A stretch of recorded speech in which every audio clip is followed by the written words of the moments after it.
What's up everybody and welcome back to Wolfie Reviews, where I take a look at the newest IDW outings of everyone's favorite blue hedgehog, dramatically read it back to you, then give it a review and a score. Today's comic is issue 57. Hit that like button, and if you're new here, why not consider subscribing for more comic reviews like this one. And let me know what you guys think of this comic in the comment section below. With all that said, let's get into the dramatic reading of this. Stay tuned after for my review.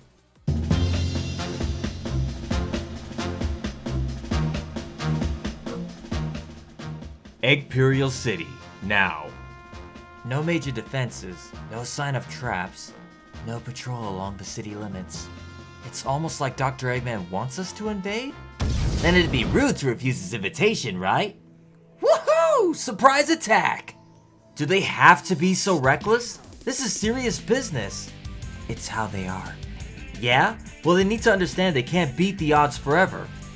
I know that better than anyone. Looks like the badniks are spread a little thinner than last time I was here. See Sonic the Hedgehog number 50 through 52. Hopefully not too thin. I want to tussle. Oh, hello there. Get behind me. Using the bell attached to her outfit, Lanolin is able to launch a counterattack of her Wisp, while Whisper moves in to strike the finishing blow. Haha, nice! Not nice? Did you two forget why we're here? Restoration HQ, earlier. Hey there, Jewel. You said you needed a favor? Sonic, thank you for arriving so promptly. Yo, Sonic! Hey, is this a surprise party or something? Please, allow me to explain. In the past, the restoration has been focused on rebuilding and humanitarian efforts. Lanolin has made a case on how we can expand. We're building a rapid response team to both protect people and take the initiative against any threats we can detect. It's an all-volunteer squad. So far, there's Tangle, Whisper, and me. It's good to have you around again, bestie. I've missed ya. You feeling alright after that business of Surge? See Sonic the Hedgehog number 53 through 56. I'm fine. So what's the favor then? We've heard about your time in Dr. Eggman's new base. I want to take our team in, find out exactly what's going on there, and prepare a way to bring it down. And while all three of them are quite capable, this is Dr. Eggman we're talking about. I was hoping you'd lend your experience and expertise to the mission. It sounds like fun. I'm in. Do you have a team name? I vote Diamond Cutters. Nice. That sounds cool.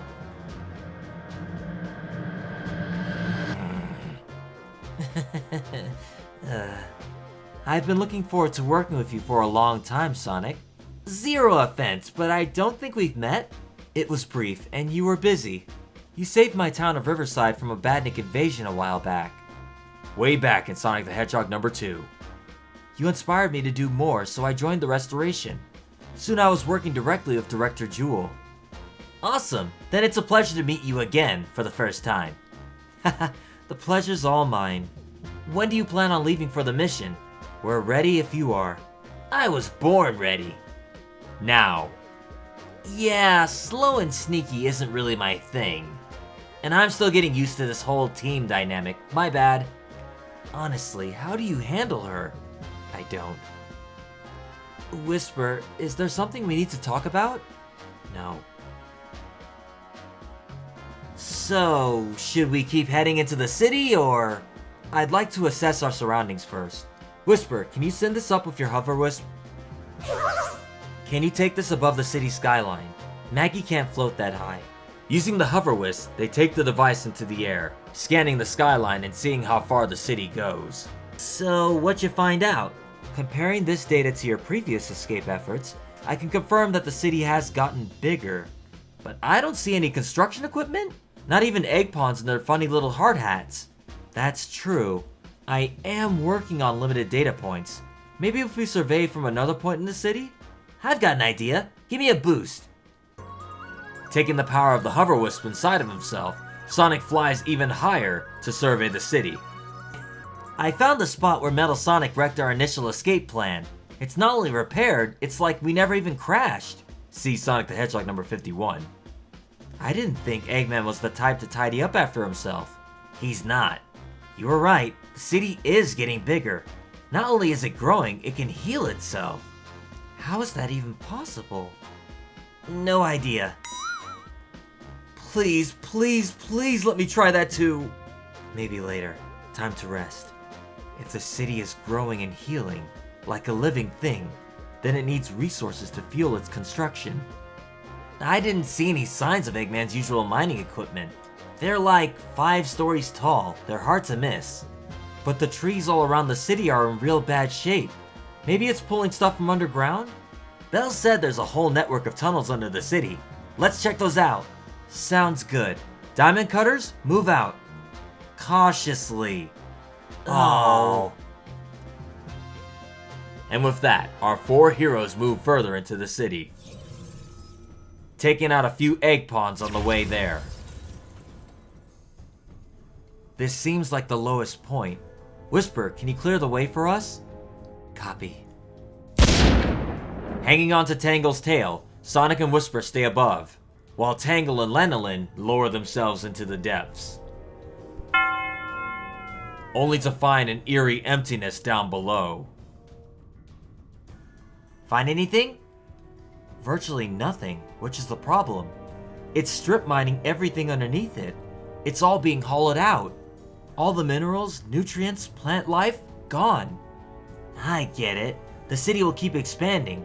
It won't stop until Eggman's paved over the entire planet. Not too shabby, Eggman. This makes the Death Egg look like Bush League. We have to get back to Restoration HQ, rally all the support we can, and march onto this place pronto. Or, and hear me out, we just do it now. We've got the team, we're in the city, and I know Eggman is in that big ugly tower at the middle of it all. That's far too dangerous. This team is untested, and you barely escaped last time. We need to marshal more forces first. And how big is the city going to get while you're a marshalin'? It'll grow unstopped if we get taken out today. Those are both good points. You all fall back. I'll stay and scout. Oh no you don't! You just had your own close call. Quit trying to go solo. Just then, the device behind them begins to activate, turning on and activating an all too familiar portal.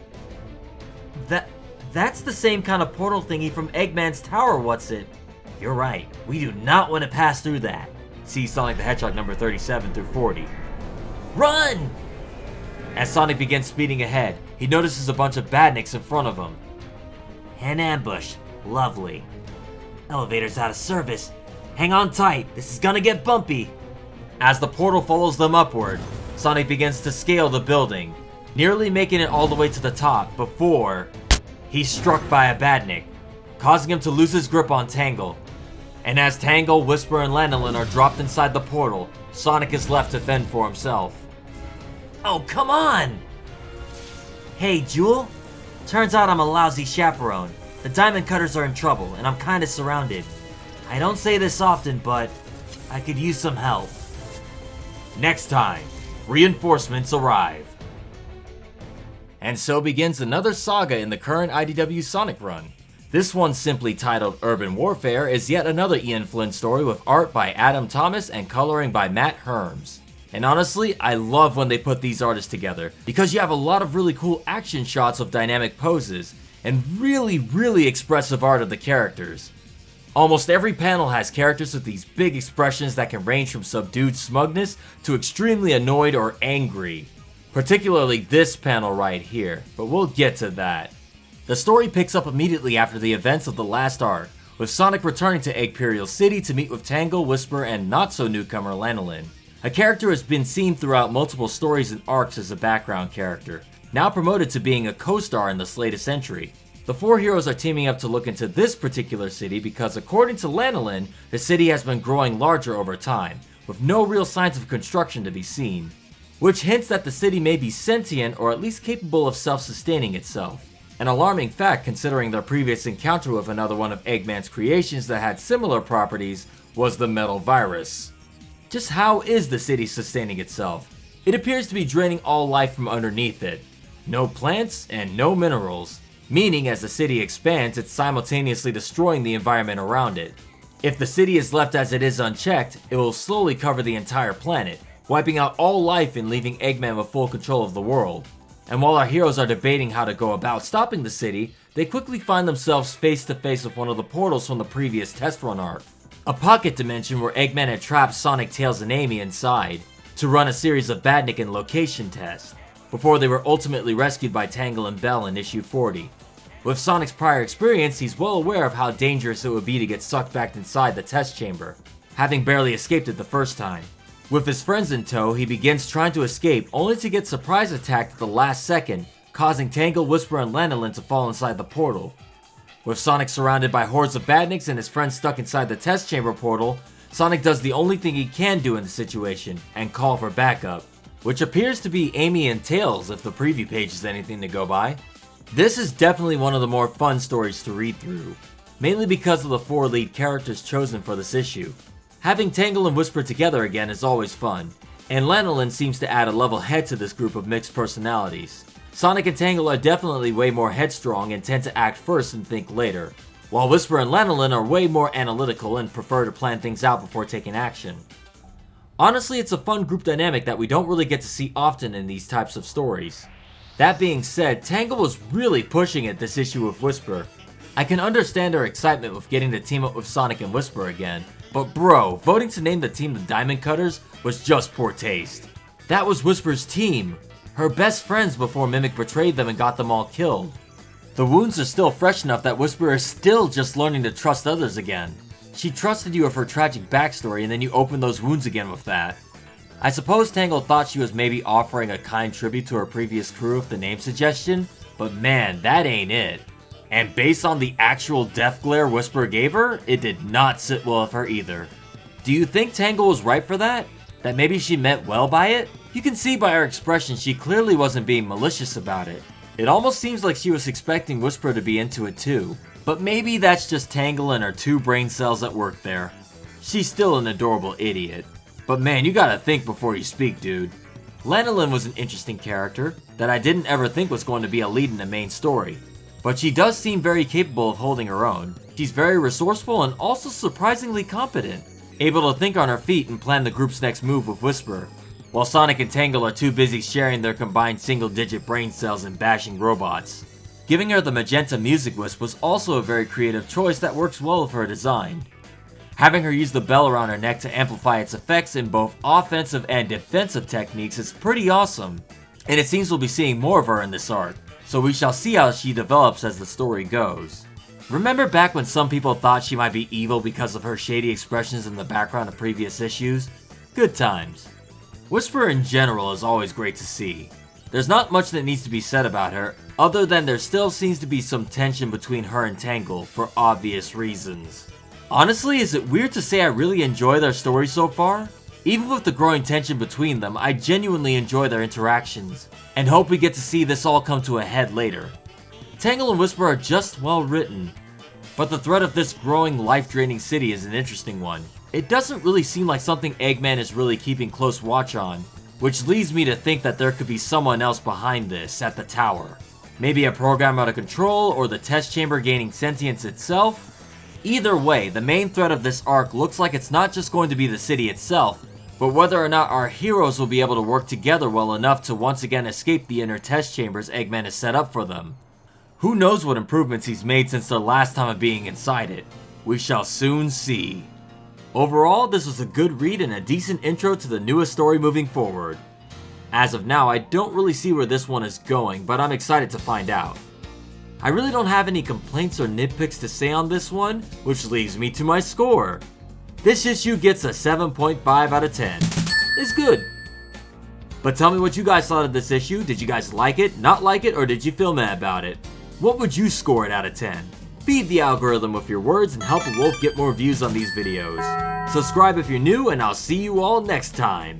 This video is brought to you by my patrons: Ricky Guay, Christopher Anderson, Troy Wickware, Zazameta02, Nazari Beauregard, Max Moeller, Hawkin125, No Name, Kiara, Preston King, Julia Bonavadiva, Jeffrey Dahl, Jack Thorne, Psycho, Anthony Sampson, Dennis Taylor, A. Powers, Gail Kuhn, Kara Rollman, Jack Rigg, Milza Hodinu, Liam Benares, Ratarara Savatkado, Little Rara, Black Flash 09, Lord Kitsune aka Keenus Fox, Not Legoshi, Leon, Noah Whitson, Oksana Telexo, Sarah McMenamy, Floofy Foxy, Ruckus 3K, Chris, Green, Hedge. Thank you all for your patronage and your continued support.